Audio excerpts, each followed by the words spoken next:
अस्सलामु अलैकुम वरहमतुल्लाहि वबरकातुहू। रजब का महीना चल रहा है। इस महीने में जहाँ बहुत सारी बिदअतें और नाजायज़ नामुनासिब रस्में हमारे बहुत सारे मुसलमान भाई और बहनें अपनाते हैं, तो वहीं इस महीने में हम जिस काम को बहुत ज़रूरी करना समझते हैं वो है कुंडों की फातिहा। कुंडों की फातिहा के बारे में बहुत से लोग मालूम करते हैं कि रजब के महीने में जो कुंडे बनते हैं उनकी क्या हकीकत है, क्या कुंडे बनाने चाहिए या नहीं बनाने चाहिए, 15 रजब को कुंडे बनाएं या फिर 22 रजब को, और फातिहा दिलाना वगैरह वगैरह तरह तरह के लोगों के सवाल होते हैं।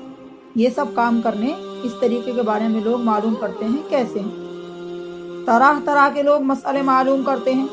तो आज की वीडियो को देखने के बाद आपको कुंडों की फातिहा दिलाने वाला मसला पूरी तरह से समझ में अच्छी तरह से आ जाएगा इंशाअल्लाह ताला। तो इस वीडियो को ध्यान से सुने और आखिर तक देखें। मेरे अजीज भाई और प्यारी बहनों, ये कुंडे बनाने की जो रस्म हम सुन्नी मुसलमानों में पैदा हुई है, असल में ये शियों की तरफ से छोड़ा हुआ एक शोशा और एक रस्म है। जब 22 रजब सन 60 हिजरी मुताबिक अप्रैल 680 ईस्वी को सहाबी रसूल हजरत अमीर मुआविया रजी अल्लाह अन्हु की वफात हुई, यानी उनका इंतकाल हुआ, तो शिया जो थे उनके ज़माने के राफजी लोग, उन लोगों को हजरत अमीर मुआविया रजी अल्लाह अन्हु के इंतकाल से बहुत खुशी हुई और उन्होंने हजरत अमीर मुआविया रजी अल्लाह अन्हु के इंतकाल की खुशी में पूरिये और खीर बनाई और चुपके चुपके अपने घरों में खाने लगे। उस वक्त चूँकि मुसलमानों की हुकूमत थी और मुसलमान थे भी बहुत ज़्यादा, उनका रोब और दबदबा था, और ये जो राफजी थे यानी शिया हजरात, ये बहुत थोड़े सारे थे, तो इन्होंने मुसलमानों के डर से चुपके चुपके 22 रजब को और अपने अपने घरों में खानी शुरू कर दी। तो इस वक्त तो ये लोग कूड़े छुप छुप कर करते थे, पर जैसे जैसे ज़माना आगे बढ़ता चला गया और मुसलमान दीन से नावाकिफ होने लगे, उनकी चाहत दीन की बातों को जानने और मालूम करने में कम होती चली गई और दुनिया की तरफ उनका रुझान होता चला गया। दुनिया को वैल्यू देना शुरू कर दिया और ईमान को और इस्लाम को, इनको वैल्यू कम देने लगे, इनकी हकीकत से नावाकिफ होने लगे। और इमाम जाफर सादिक रहमतुल्लाह अलैह की वफ़ात भी उस वक्त तक हो ही चुकी थी। तो फिर इन्होंने अपनी रस्म को खुलेआम करना शुरू कर दिया और मुसलमानों को इस रस्म के अंदर शामिल करने के लिए और उनको बेवकूफ़ बनाने के लिए उनसे ये कह दिया कि इस दिन चूँकि इमाम जाफर सादिक रहमतुल्लाह अलैह की वफ़ात हुई थी, तो हम उनको इसाले सवाब करने के लिए कुंडे करते हैं। अब चूँकि हमारे मुस्लिम माशरे में इल्म दीन की बेपनाह कमी हो चुकी थी, तो लोग इसी बात को सच समझने लगे और उन्होंने भी कुंडे बनाने की रस्म शियों की देखा देखी अपने यहाँ भी शुरू कर दी और कुंडे बनाने को इतना अहम और इबादत का काम समझा जाने लगा हम मुसलमानों के यहाँ कि अगर हम कुंडे नहीं करेंगे तो हमारे घर में बहुत बड़ी मुसीबत आ जाएगी, हमारे घर में बीमारियां आ जाएंगी। अब जो लोग 22 रजब को कुंडे करते हैं इस नियत से कि इसका सवाब इमाम जाफर सादिक रहमतुल्लाह अलैह की रूह को पहुंचेगा,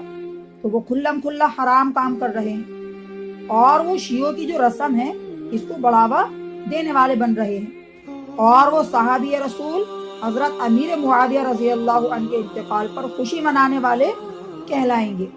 उनके कुंडों का सवाब इमाम जाफर सादिक रहमतुल्लाह अलैह की रूह को हरगिज नहीं पहुंचेगा, बल्कि ये तो सहाबी रसूल हजरत अमीर मुआविया रजी अल्लाह अन्हु से खुली दुश्मनी को साबित करता है, क्योंकि अमीर मुआविया रजी अल्लाह अन्हु 22 रजब को इस दुनिया से रुखसत हुए थे। 22 रजब को हजरत का इंतकाल हुआ था। इमाम जाफर सादिक रहमतुल्लाह अलैह को कुंडों का सवाब हरगिज नहीं पहुंचेगा। क्यों? क्योंकि इमाम जाफर सादिक रहमतुल्लाह अलैह की रजब के महीने में न तो पैदाइश हुई है और ना ही उनकी वफात रजब के महीने में हुई है, बल्कि 83 हिजरी में रमजान में उनकी पैदाइश हुई थी और शव्वाल के महीने में 148 हिजरी में उनका इंतकाल हुआ था। तो 22 रजब का ताल्लुक उनके इंतकाल से कहीं तक ہے ہی نہیں۔ اس لیے 22 رجب کو کوڑے کرنا اس نیت سے کہ ہمارے کوڑے کرنے کا ثواب امام جعفر صادق رحمۃ اللہ علیہ کی روح کو پہنچے، یہ شیعوں کی ایک رسم ہے اور ایک چال ہے جس کو انہوں نے مسلمانوں کو بیوقوف بنانے کے لیے کیا تھا، جبکہ کنڈوں کو بنانے کا ان کا اصل مقصد امام جعفر صادق رحمۃ اللہ علیہ کی روح کو ثواب پہنچانا نہیں تھا، بلکہ حضرت امیر معاویہ رضی اللہ عنہ کی موت پر خوشی منانا تھا۔ اس لیے ہم اس رسم کو اپنانے سے بچیں، ورنہ ہم بھی نعوذ باللہ ان کے اس عظیم گناہ میں برابر کے شریک ہوں گے، اور ہو سکتا ہے ایک صحابی رسول کے اس دنیا سے رخصت ہونے پر کونے بنانے کی وجہ سے نعوذ باللہ ہماری موت کے قریب اللہ تعالی ہمارے دل سے ایمان کو نکال دے اور ہم یوں ہی بنا ایمان کی اس دنیا سے رخصت ہو جائیں۔ اور اس سے بڑی بدبختی ایک مسلمان کے لیے اور کیا ہو سکتی ہے کہ وہ پوری زندگی مسلمانوں کے ساتھ رہا، مسلمانوں والا اس کا نام رہا، مسلمانوں جیسے اس نے اعمال بھی کیے، لیکن جب اس کے اس دنیا سے جانے کا وقت آیا تو پھر یوں ہی بغیر ایمان کے وہ نعوذ باللہ اس دنیا سے چلا گیا۔ تو یہ تو سب سے بڑی ہمارے لیے ناکامی ہے۔ اس لیے اگر ہمیں امام جعفر صادق رحمۃ اللہ علیہ کی روح کو ثواب پہنچانا ہے تو اس کے لیے ہم بھوکوں کو کھانا کھلا دیں، ننگوں کو کپڑے پہنائیں، اور دوسرے جو ایصال ثواب کے طریقے ہیں جسے قرآن کریم پڑھ کر بخشنا، تسبیحات پڑھ کر بخشنا، یہ کام ہم کریں، انشاءاللہ ہماری ان چیزوں کا ثواب ان کو پہنچے گا۔ تو کوڑوں کی حقیقت آپ کی سمجھ میں یہ آ چکی ہوگی،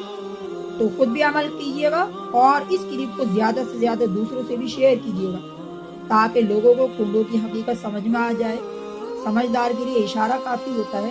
انشاءاللہ اس میں بھی آپ کا حصہ اللہ تعالیٰ ڈال دیں گے جب آپ اس کی کوشش کریں گے۔ دعاؤں کی گزارش ہے۔ السلام علیکم ورحمۃ اللہ وبرکاتہ۔